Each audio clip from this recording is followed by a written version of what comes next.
The film opens in Los Angeles, 1992, where Mercer is seen receiving a call from Child Protection Services after he's taken conditional custody of his son, Antoine.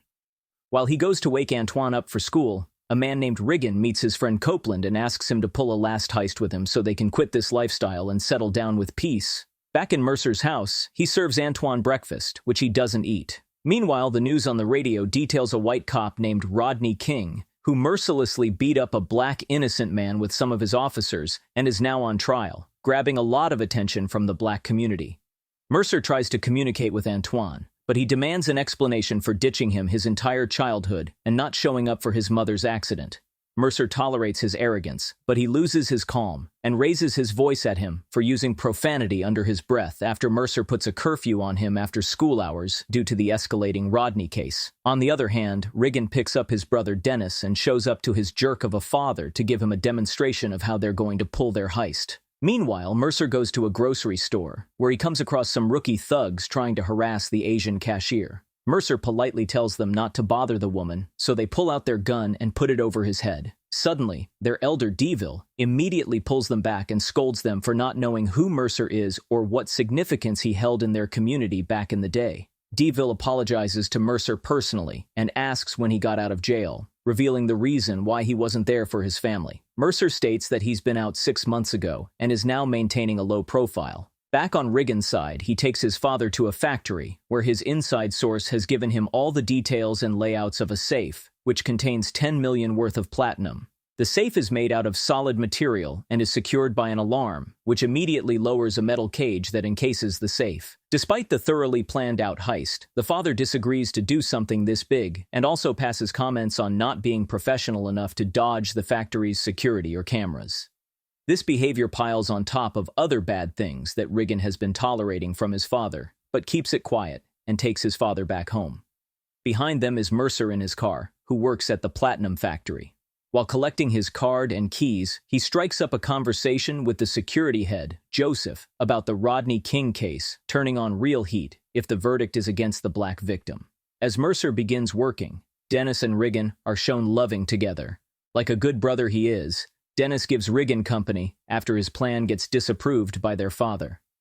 Later that day, the news of Rodney being declared not guilty by the jury breaks the news and the black community. A violent protest takes place in Los Angeles, which gradually grows big and volatile. Antoine comes straight home from school and takes notice of the riot near his house, looting a liquor store. Seeing the news on TV, Riggin is struck with the idea to pull his heist now that the cops will be busy with the riot. He calls his father, who also agrees to make their move.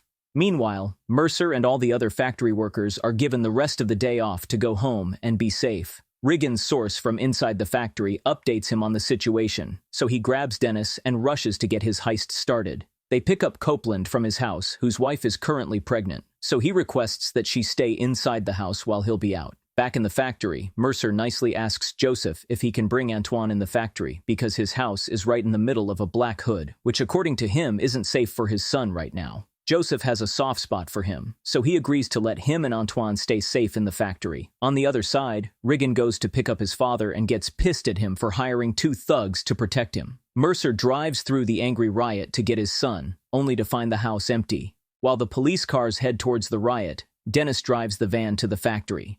Joseph gets bored of sitting in front of the surveillance monitors, so he takes a round of the building. Riggin tases and ties up the security guard outside and drive their van through the main door. They make their way through the loading docks, assuming no one is present, but when they come across Joseph by the vending machine, Riggin politely tries to get him out of their way, but his father's thugs shoot him on the spot, which startles the brothers. Riggin threatens to shoot the thug, and vice versa. But their father breaks their fight by reminding them of sharing the same interest, platinum. The thugs cut the phone lines and surveillance and drive a forklift to the safe room, where they put their equipment in position to break the safe. Mercer finally finds his son standing still near a grocery store being looted by black fellows, so he grabs him by the collar and takes him to his car. On the contrary, the thugs start drilling a hole in the safe. Joseph regains consciousness and drags himself to push the security button for the safe. This triggers the metal cage to lower itself, so Riggin immediately drives the forklift forward to stop the cage. During this, Copeland's leg gets under the front tire and gets crushed. Riggin panics and tries to push the forklift back to free his friend's leg, But his selfish father strictly refuses to do so because the cage will drop otherwise. Riggin cusses at his father for being a menace, so in return, he makes his thugs steal the forklift's keys to prevent Riggin from pushing it back. Simultaneously, an air patrol helicopter is alerted of the alarm at the factory, so they decide to pay a quick visit there. Meanwhile, Antoine tries to run away from the car to join the angry protest, but Mercer pulls him back inside, stating that violence isn't the option for something that's not new. He tries to talk some sense into Antoine for making him observe how they're ruining their own town, which is what the cops want in the first place. Back in the factory, the thugs shut the alarm and shoot Joseph once again. Mercer and Antoine drive through a rough spot where a group of black men is terrorizing an innocent white couple, so Mercer goes out of his car and beats the black men to save the white couple and tells them to speed away. The robbers use everything they have to blow up the safe, but immediately pause when the chopper flies above them. The officers in the helicopter find the place quiet, so they fly away. Mercer and Antoine are randomly pulled over cops who have put a curfew of their own. They misbehave with Mercer and Antoine for being black and pull them out of their car for a search without a warrant. After finding nothing in their car, they let him and his son go. But Antoine becomes traumatized to see the indifference. On the other side, the bad guys finally open the safe using explosives and become millionaires.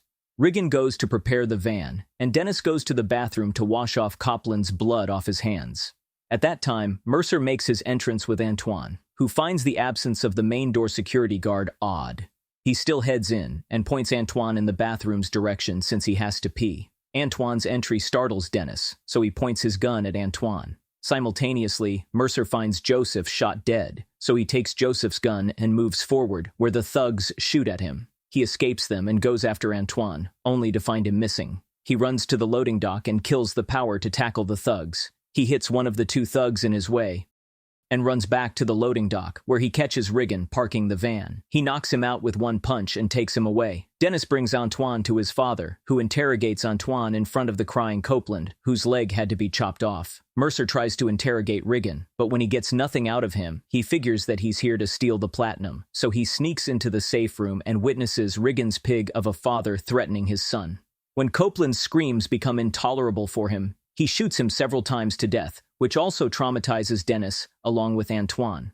Antoine, however, convinces him that he was here looking for his missing father, who works here, so the old man feels generous and lets Antoine leave.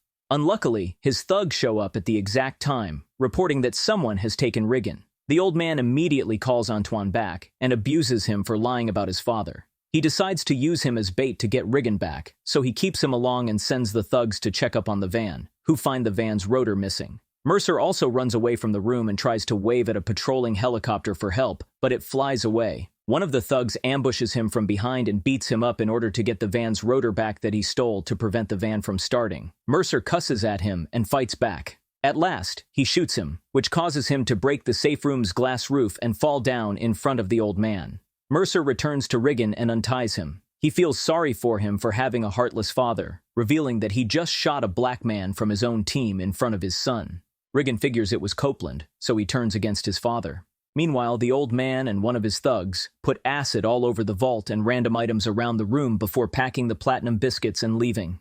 Dennis sits down with Antoine and tries to ask if he knows Riggin's whereabouts, but Antoine swears he doesn't know anything. The old man finally makes a deal through comm and tells Mercer to come to the loading dock for an exchange without a weapon. Riggin alerts him that it's a trap because Antoine is a witness and his father never spares any witnesses. Hence, Mercer uses Riggin, who shows cooperation. At the loading docks, Dennis is seen loading the platinum in the van. The old man takes the van's rotor and gets it fixed, but decides to shoot Antoine to avenge the thug Mercer just shot. Mercer immediately pushes Riggin in the van's direction and uses his gun to open fire, during which Dennis gets shot. In the end, Riggin helps Dennis get in the van, which Mercer and Antoine drive and flee with the platinum. Hungry for money, Riggin's father steals Mercer's car near the main gate, along with his thug, and goes after them. When Dennis dies in Riggin's hands, he becomes so heartbroken that he opens the van door and starts shooting his father, during which the thug shoots him in the chest. Before passing out, he manages to shoot the thug, but Antoine and Mercer become distracted because of the gunshots and end up crashing the van terribly. The old man comes near the van and spots all of his platinum lying worthless on the ground. He watches Riggin nearly dying, so he apologizes for never being good enough for him and shoots him in the head. When he hears Mercer dragging himself out of the van, he comes to shoot him, but Antoine shoots him from behind with his trembling hands and saves his father. The film ends with the father and son hugging each other and getting away in their car. I'm sure you liked the story recap. Please don't forget to like and subscribe to our channel. Thank you for watching.